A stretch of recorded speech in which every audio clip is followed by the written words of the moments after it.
tutti carissimi amici del Go e ben ritrovati in questa pillola. Se voi provate a leggere su Wikipedia o qualsiasi altro manuale di medicina, scoprirete che sotto la voce allergia l'indicazione è indicativamente questa: una risposta eccessiva a uno stimolo poco importante. È esattamente lo stesso approccio che alcuni giocatori neofiti hanno qualora si trovino a combattere contro dei giocatori magari un po' più forti. È quello che io chiamo appunto l'approccio allergico. Ogni volta che noi andiamo a giocare contro un giocatore che psicologicamente riteniamo più forte di noi, ci sentiamo come in dovere di giocare in difensiva. Questo è un approccio normalissimo, non preoccupatevi. Io stesso, quando mi trovo a giocare con giocatori molto più forti di me, sembra quasi che all'inizio senta come questa forza, questa pressione da parte del giocatore più forte che mi spinge a giocare tutto quanto in difensiva. Proprio come fanno i nostri anticorpi quando c'è un'allergia, a voler per forza uccidere la singola pietra, perché quella singola pietra rappresenta una minaccia e rappresenta un pericolo. La maggiore espressione di questa tendenza la si ha generalmente quando si gioca con delle pietre di vantaggio. Nell'esempio che farò questa sera, molto breve, prenderò appunto come punto di partenza una potenziale partita fatta con 9 pietre di vantaggio.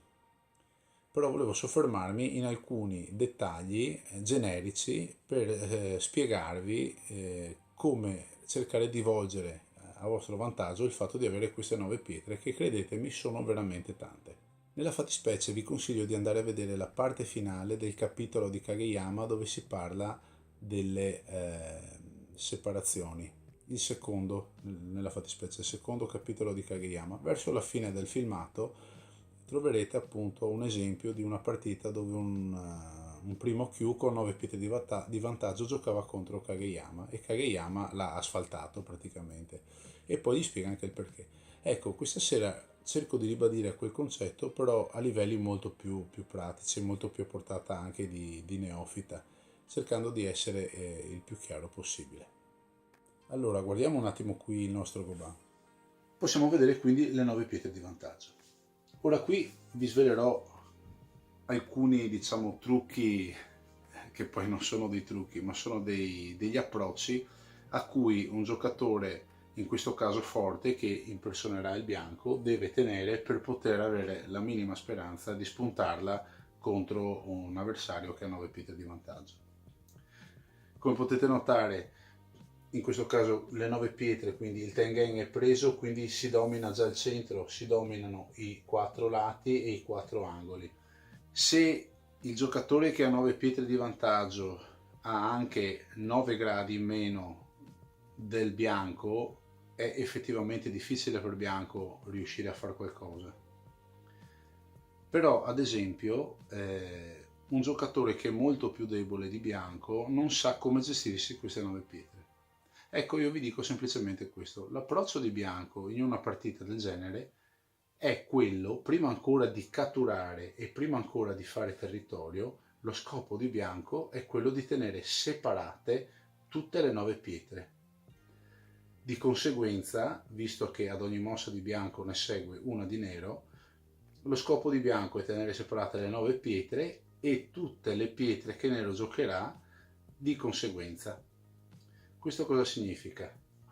Che se io ad esempio, che sono bianco, mi metto da quella parte lì, il mio scopo con l'andare delle mosse sarà quello, per esempio, di isolare nero, oppure di tagliarlo dalla sua pietra vicina, in modo da creare tanti piccoli gruppi di nero inermi. Di conseguenza, come deve comportarsi nero?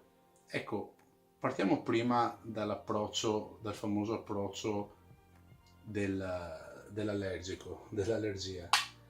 Io ho notato che molti neofiti, ogni volta che si vedono un Kakari, per esempio di questo tipo qui, cominciano subito con molta avidità a star chiusi, chiudersi l'angolo. Allora naturalmente bianco da lì non può fare niente, deve cominciare a espandere la sua influenza, quindi si mette a giocare qui, ed ecco che nero allergico va addirittura a creare delle mosse a contatto che bianco tipicamente sfrutta subito con degli hanè in questo modo qui.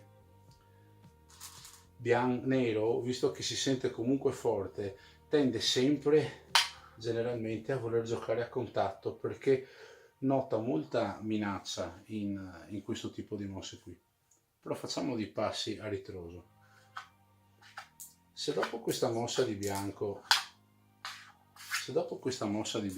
nero si prende tutto il tempo di fare una mossa del genere, cominciate già a notare come queste tre pietre qui cominciano a delimitare un territorio che è molto ampio e per bianco risulta molto difficile poi poterlo invadere, perché se anche giocasse sul Sansan in questo modo qui, nero potrebbe difendersi da questa parte, bianco sicuramente avrebbe la possibilità di salire, però dopo tre mosse nero si sarebbe già per esempio accaparrato questa zona qui. Se è vero che bianco deve dividere nero, è altrettanto vero che nero può tentare di dividere bianco.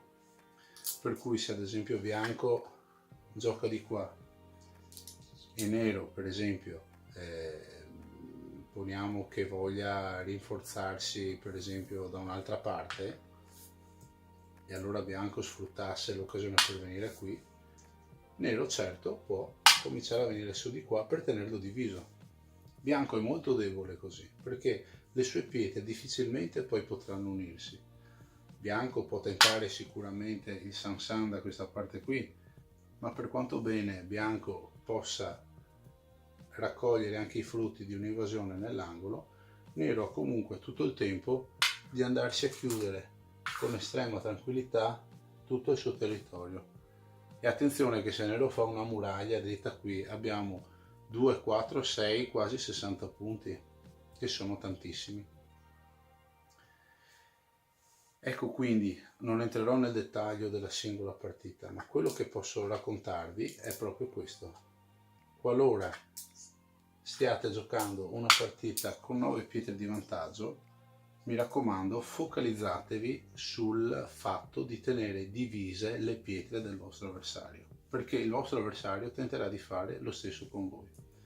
E non preoccupatevi se anche, ad esempio, bianco, dopo aver fatto dei cacari, come potrebbero essere questi, e magari nero, scusate, bianco rigioca di nuovo qui per isolarvi, e voi magari vi sentite anche in obbligo di bloccarlo da qualche parte e poi lui vi fa anche delle invasioni.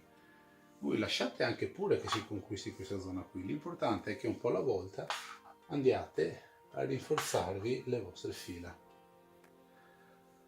Questo approccio, quindi questa macro strategia, per usare dei termini ormai a noi noti, unita a degli Tsume-go ben fatti, un po' alla volta dovrebbe insegnarvi a spuntarla con le vostre pietre di vantaggio.